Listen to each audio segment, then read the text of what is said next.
To me, locks are a symbol of strength and beauty. Zendaya. My flag is good enough, and my flag is beautiful. We got that jump for joy, and we've got black magic too. I'd like to welcome you from the room. We'll talk about society, community, everything that's affecting you and me. Our ups and our downs that's going around. Our hopes and our fears, our joys and our tears. Plenty topics you can listen to here from the room.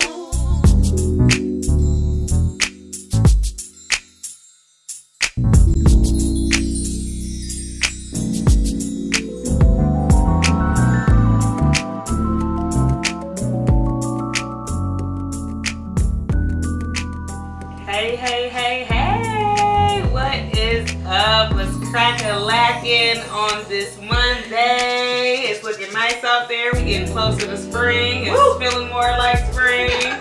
All that good stuff. We ready. Yes. I really don't be tripping too much about the winter. Like, I like all seasons. I'm very versatile. I like to change after a certain amount of time. But winter, how about I'm over it? It's some time to go. My name is Sheena Webb. This is not Marley. Surprise! We miss her today. Sorry she couldn't. She sends her apologies for not being able to make it today, but you know life happens. Yeah. But I have another co-host that is thebomb.com. Anyway, so she's just great. Her name is Jordan, and you got to give us your whole name because I do not know how to pronounce your last name. Jordan Ebenaya. Okay, that's dope. Girl, you just be trying to why can't I get the word out? I'm trying to sound it out. I'm like, okay, no, I'm just going back and do it. You look so beautiful today. Thanks for coming through. Your hair is cute. Thank you. Thanks for having me. I'm glad to be here. All right, so we're gonna give brief introductions of ourselves. You guys know me, but just for new viewers, my name is Sheena Webb. I am married for 5 years, together for 13 years. We just had a baby boy. His name is PJ, Paul Jr. He just turned 5 months. I'm enjoying him. I'm a natural hair culturist. I'm a cosmetologist, but I specialize in natural hair care. I have a big old fro up under these crochets. I'm doing the whole protective style thing right now, and PJ requires me to have like little to no maintenance like hairstyles on my hair right now. So this is the greatest go-to ever. I could just take my scarf off and go on up out the door. I'm a massage therapist for 13 years.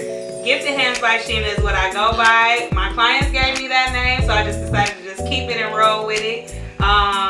And I actually had another business for my massage therapy called Gifted Hands by Sheena. Mind, Body, and Soul Pepper Parties.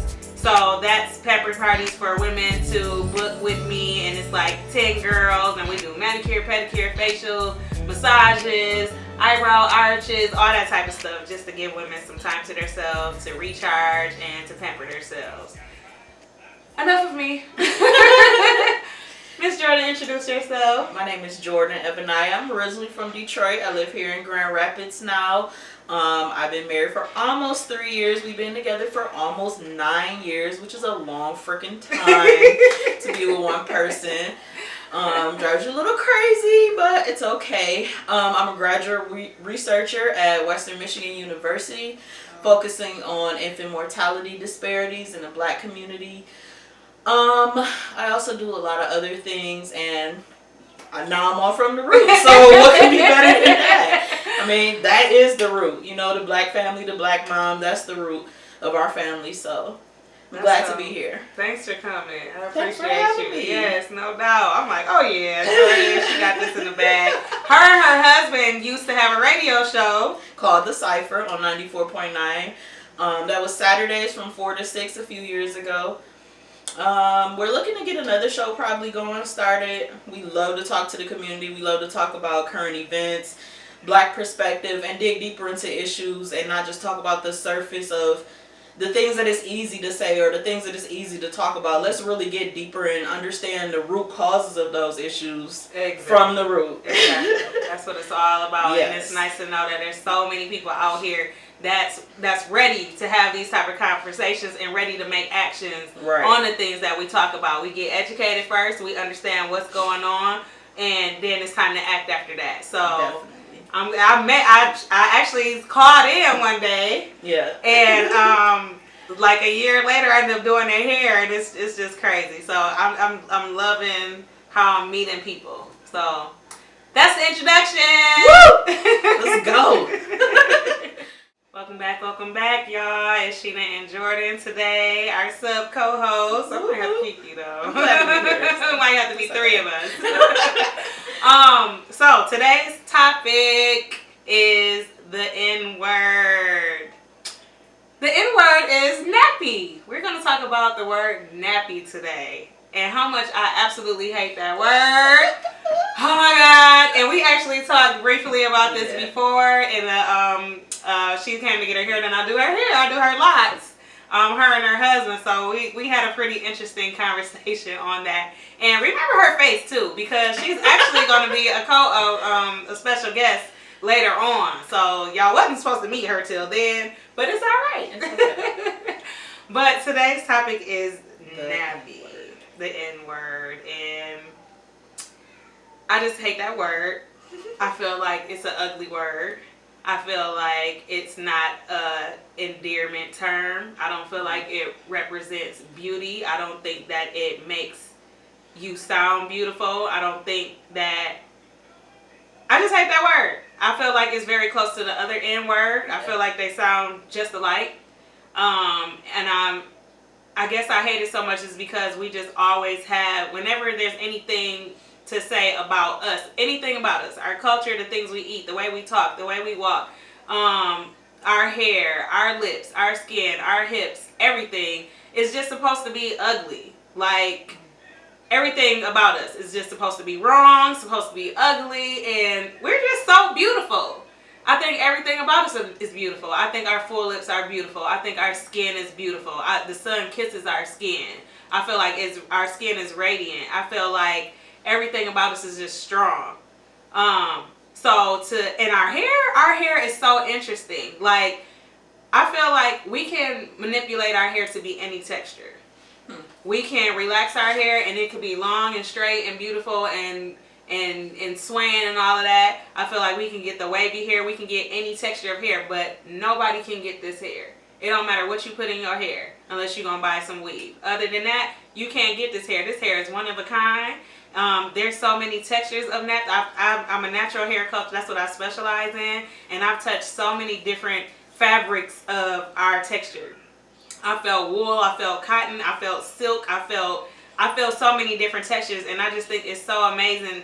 Like the things that I feel like I'm doing arts and crafts when I'm doing our hair. It feels like an art project. It feels like these are my projects for today. You know, it's like I get to do art every day. So to call our hair nappy, like, I don't know, I just feel like it's a way for us to, again, think that we're ugly. Like, we have low self-esteem about ourselves because of what society has said is beautiful, what society has okayed. And I just don't want that terminology in our mouth, because I feel like when we say it, I feel like we agree to it. I feel like we think, yes, my hair is nappy. Before the natural movement came on, we all have relaxed hair, which all of us say perm, and it's not perm, it's relaxer. Relaxer straightens our hair. Perm curls up our hair. Right. So if a black person was to get a perm, guess what you're getting? You're getting a Jerry curl. You're getting a Jerry curl. That's a Juicy Jerry curl. curl. If you get a relaxer, you're straightening your hair. Right. So can we stop saying perm, y'all? But anyway, when we had the relaxers and when our new growth came in, we would say, oh, my hair nappy, I need to get a perm. So to me, that means you're saying, my hair is ugly, I need to correct this. So I just want that out of our mouth. I don't want to accept that. I'm tired of us turning words into terms of endearment. Just like the other N word, we use that now and say we flip that into a term of endearment. And I'm not gonna say I don't use that word. I have used that word, and I'm really trying to get that out of my vocabulary because I'm not that. And I feel like when you say it, you believe that you are that. What's your thoughts on it? On the N word? See, I don't know. I think it's a complicated issue because, for one, I don't like to give other people the power of how to piss me off. So, I'm not going to give you a list of vocabulary basically to say, these are the words to use to make Jordan mad, to make her upset, to knock her off her square, to use when she's in an interview for a job, or to use, when she comes in to handle business to make her uncomfortable. Right. I don't give people that power over me. You can't make me uncomfortable. Right. You can't shock me out of something. You can't push me over. I stand on my own square, and I represent myself. So I understand, wanting to make it something that doesn't have that power, whether it's nappy or the other N word or the B word. I don't allow, anybody outside of myself, whether it's a man, whether it's, a partner, whether it's a friend, I don't allow them to throw me off. Now, if you say something that offends me, then as a person who wants to cultivate our relationship, then I'll let you know, I kind of don't like that.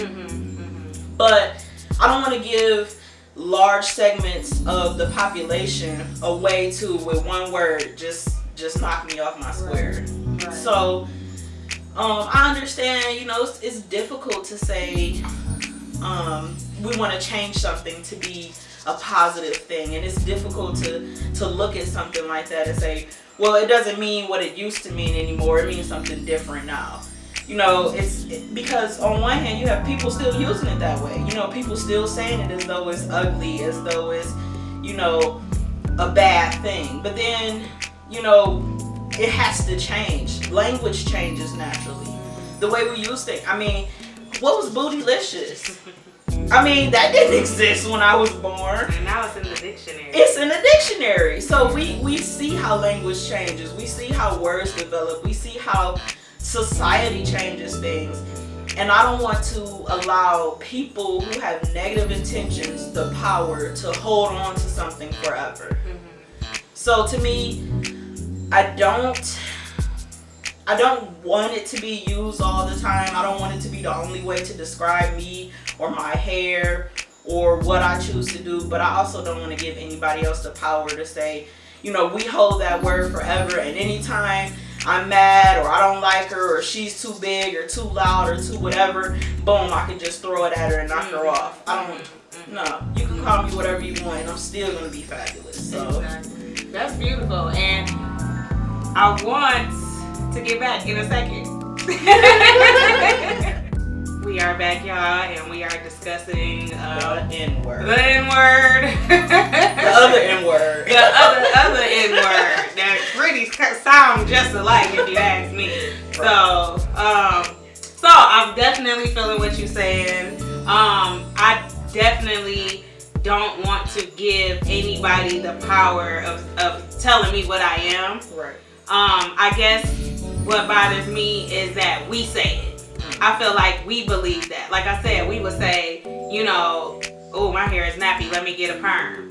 And I felt like it's like, so you think your hair ugly too? We've been hiding our hair. Like, this word has affected us to the point where we are just now wearing our hair. Like, we're just now doing it. And I feel like we're doing it, we're more confident with it because there's a large amount of us wearing it. If it was just one or two people, it's like you got to stand strong alone. Right. And then if it's just a small portion, they could possibly push those ones back to getting the relaxer or putting the wigs on or doing this and doing that. But since it's a mass amount of us wearing it now, it's like we're actually embracing our hair and looking and like admiring our hair, and it's encouraging us to do things more naturally.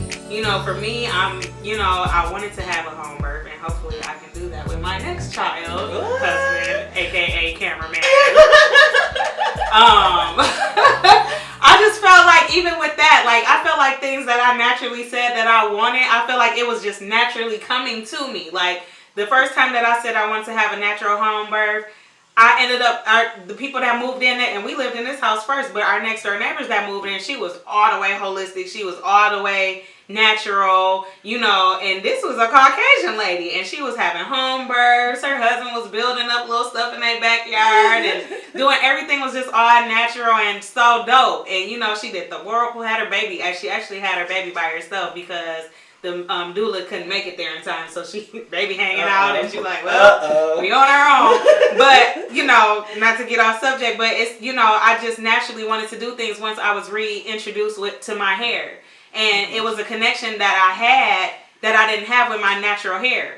I mean, relaxed hair. I didn't have that connection, like, you know. So it was like that word was strong enough to make us run away from our hair. You know what I'm saying? It was strong enough to make us believe that our hair is ugly.